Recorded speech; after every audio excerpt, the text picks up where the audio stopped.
É bom estarmos aqui novamente para fazermos a nossa reflexão pelo Evangelho segundo o Espiritismo. Vamos iniciar com a nossa oração. Que o Pai Eterno nos permita estarmos aqui em paz e luz para mais esta nova reflexão.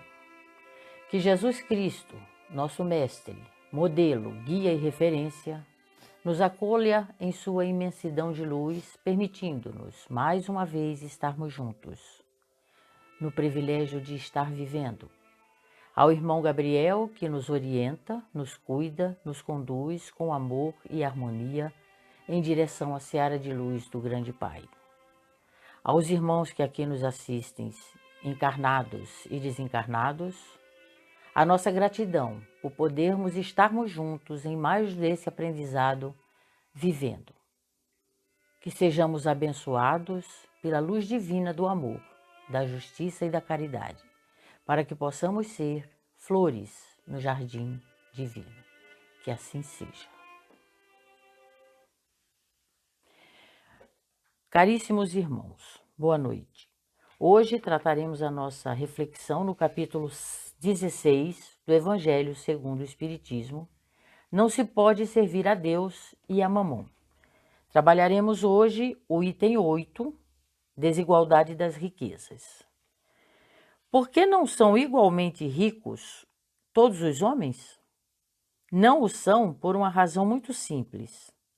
Por não serem igualmente inteligentes, ativos e laboriosos para adquirir, nem sóbrios, previdentes para conservar. É interessante isso, porque aqui nesse parágrafo do Evangelho, cita-se exatamente o que diz o capítulo 9, na Lei de Igualdade, ao qual Kardec se dirige à espiritualidade. Na pergunta 806, Kardec se dirige à espiritualidade.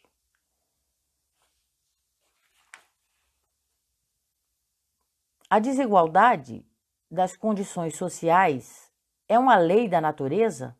E a espiritualidade responde: não, é obra do homem e não de Deus. E ele ainda retorna com essa mesma pergunta: a essa desigualdade desaparecerá um dia? E a espiritualidade torna a responder-lhes: apenas as leis de Deus são eternas. Vós não vedes essa desigualdade se apagar pouco a pouco todos os dias? Desaparecerá juntamente com o predomínio do orgulho e do egoísmo. Apenas restará a diferença do merecimento. Chegará o dia em que os membros da grande família dos filhos de Deus não se olharão como de sangue mais ou menos puro, porque apenas o espírito é mais ou menos puro. Isso não depende da posição social. Por quê? Porque espírito, essência, somos espíritos, somos natureza, somos iguais. Deus nos criou a todos iguais, com a sua justiça divina. Uns têm mais, outros têm menos, não só em riquezas materiais, mas também em evolução. Não pensemos que esta é a primeira vez que retornamos a esse planeta. Já vivemos outras vezes. Assim como outros espíritos que nos recebem aqui encarnados, também já tiveram outras e outras vidas, uns a mais, outros a menos. A riqueza é destinada àquele que tem a missão, que é uma bênção de Deus, para que ele tenha a missão misericordiosa de distribuir em favorecimento a outros. É comum que nós sintamos inveja, muitos de nós sintamos invejas dos ricos. Por quê? Porque vemos os ricos como alegres, com tudo que têm, satisfeitos, vivem bem, em festas, em viagens, comida boa, bebida boa, fartura perene na vida desses ricos. E muitas vezes também nos enganamos com isso. Existem muitos ricos tristes, desesperados, desesperançosos da vida. Por quê? Porque a riqueza também é uma prova. A riqueza e a pobreza. Quando Kardec pergunta qual das provas é a mais terrível para o homem, na pergunta 915, também na Lei de Igualdade do capítulo 9 do Livro dos Espíritos, são as provas. E ele faz essa pergunta: qual das provas é a mais terrível para o homem? A miséria ou a riqueza? Tanto uma como outra. A miséria provoca a lamentação contra a providência. A riqueza estimula todos os excessos. E muitas vezes, os ricos não sabem o que fazer com o que têm. Alguns já nascem ricos, outros, através do seu trabalho, da sua honestidade ou talvez da sua desonestidade, alcançam a riqueza. Alguns a distribuem com amor, provocam novos empregos, incentivam novas profissões, delimitam cargos e funções àquele que confiam e que progridem em nome da sua empresa. Esses distribuem e fazem a alegria e o bem-estar de muitas outras pessoas.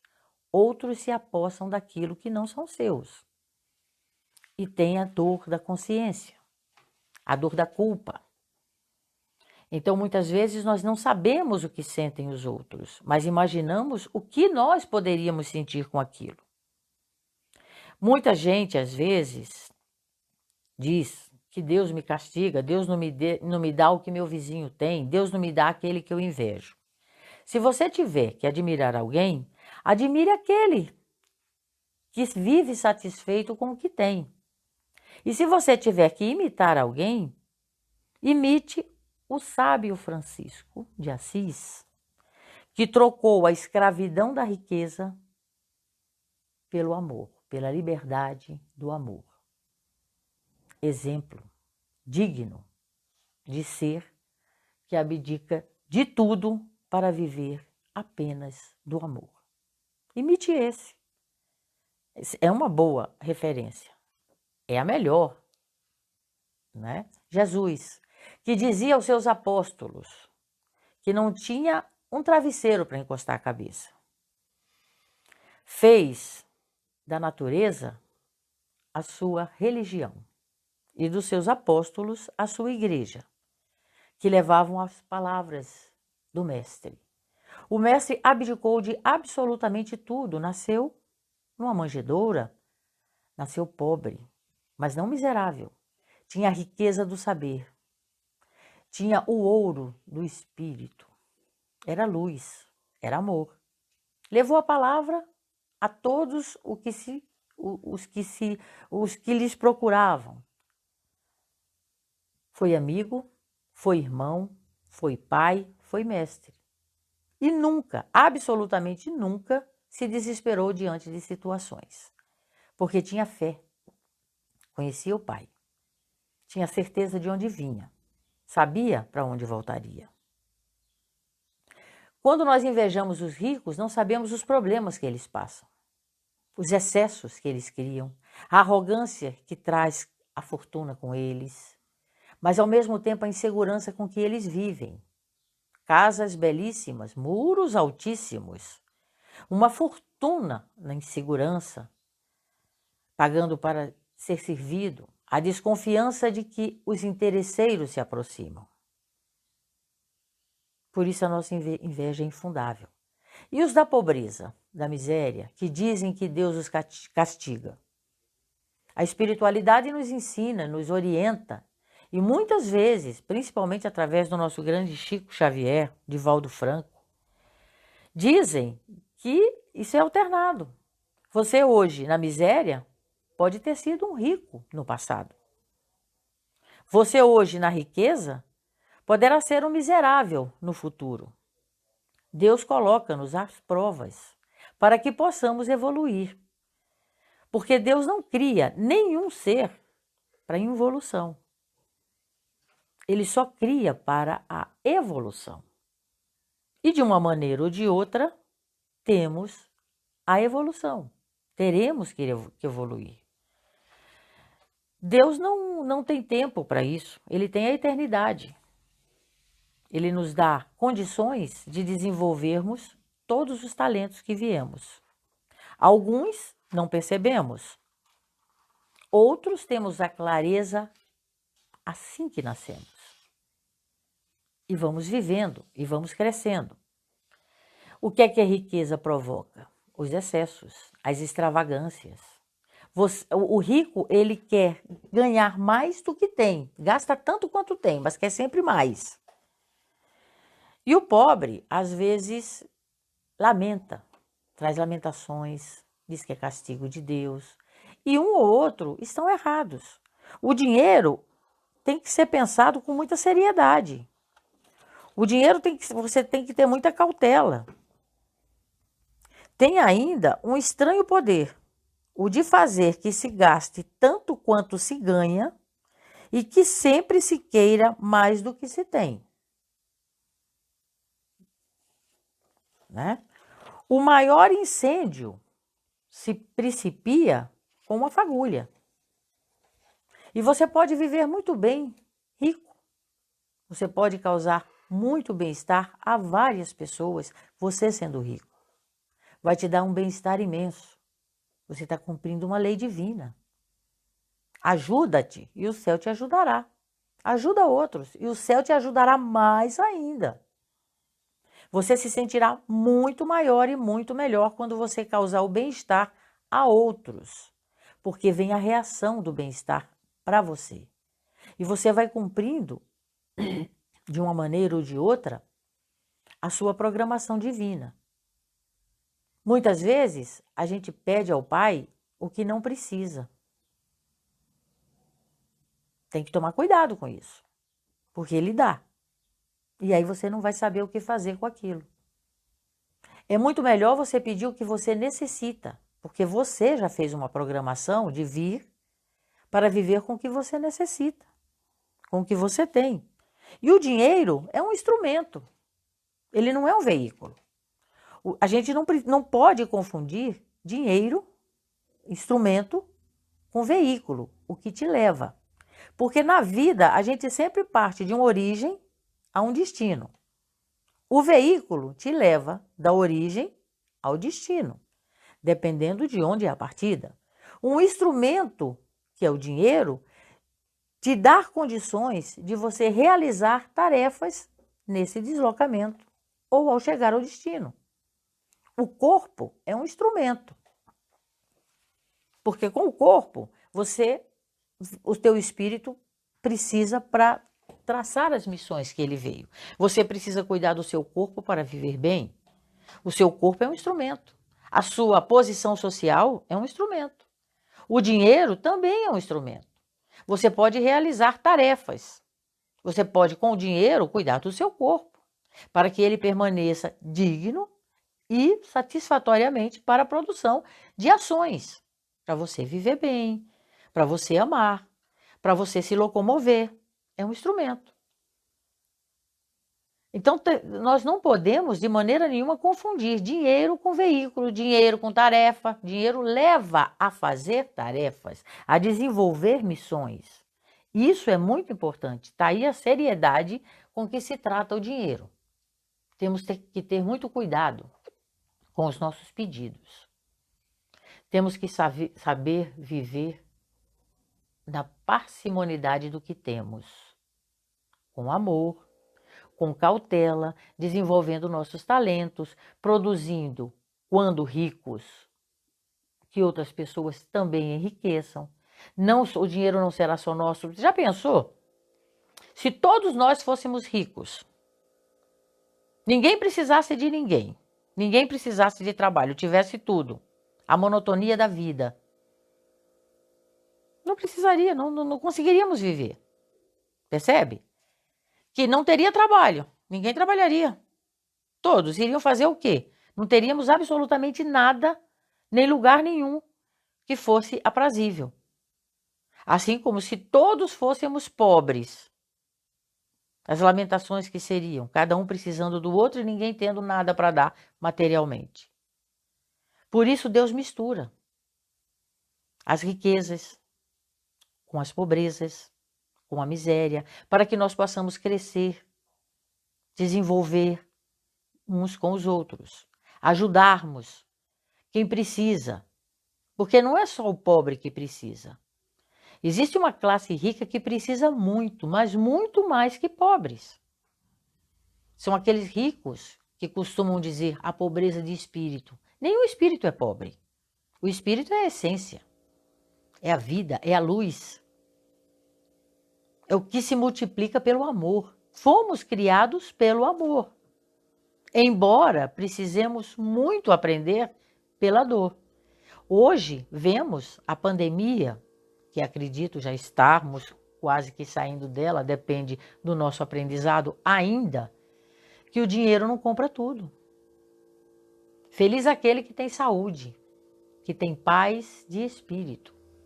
E a paz de espírito vem do céu.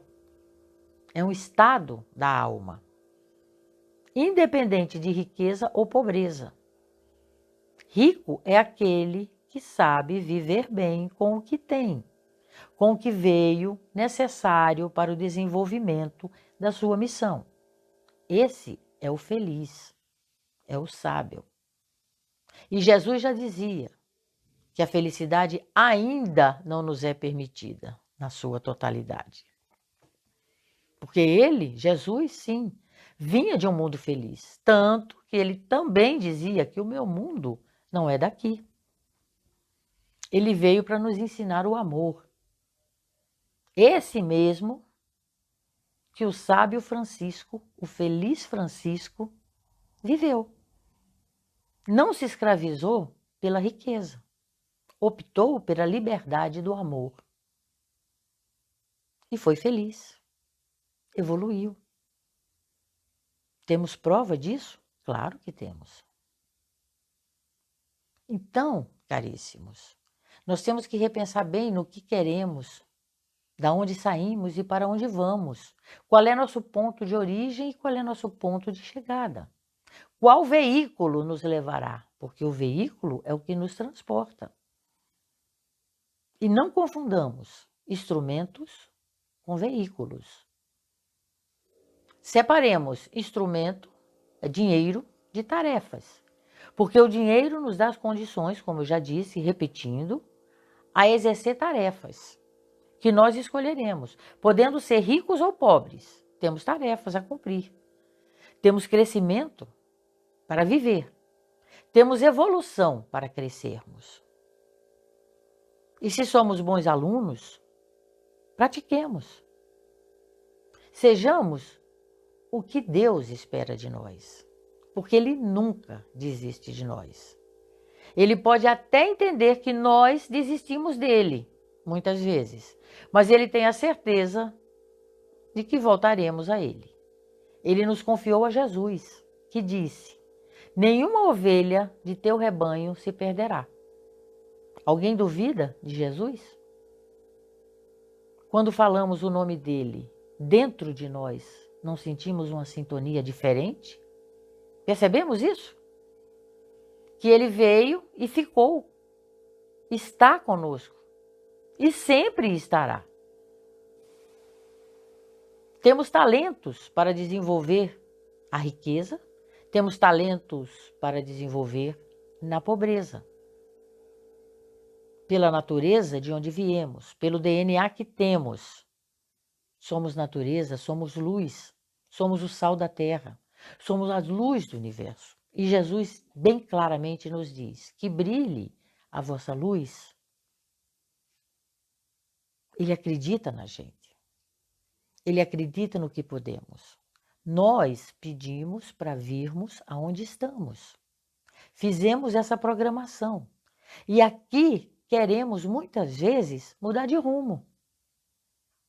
Mas o ponto de origem é claríssimo. E o ponto de chegada, Deus, em sua infinita misericórdia, não nos dá toda a clareza. Porque se nós percebermos que já fomos ricos em outras vidas e que estamos agora na miséria, para poder aprender a ganhar novamente a riqueza e trabalhar com ela à altura da bênção que merecemos. Ou que já fomos pobres, miseráveis, e hoje temos posse da riqueza para saber trabalhar com ela em prol dos miseráveis, em prol do nosso próximo, que não necessariamente precisa ser miserável, mas que necessita de ajuda material às vezes. E que possamos oferecer não dinheiro, mas um trabalho. Porque quando pedimos a Deus dinheiro, Ele nos dá muitas chances de trabalho para que possamos desenvolver essa riqueza que vem dentro de nós, que já veio alguma vez ou que virá nas próximas. É muito importante que saibamos disso. É muito importante que acreditemos nisso. A riqueza é bênção que Deus concede ao homem para a sua felicidade. Ao homem compete bem utilizá-la, multiplicando-a em dom de misericórdia e progresso, a benefício sempre do próximo. Que Jesus nos abençoe em sua imensa luz. Que a espiritualidade nos guie em nosso caudal de energia e fé,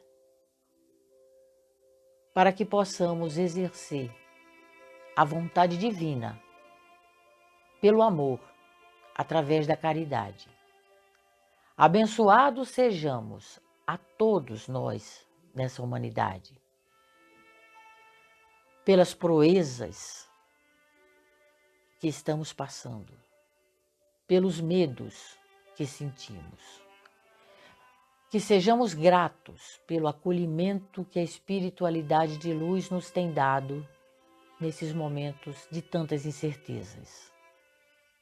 Que sejamos conscientes daquilo que temos, por que temos e para que temos, para que possamos dividir com o próximo, além da nossa misericórdia, a nossa vontade de vencer.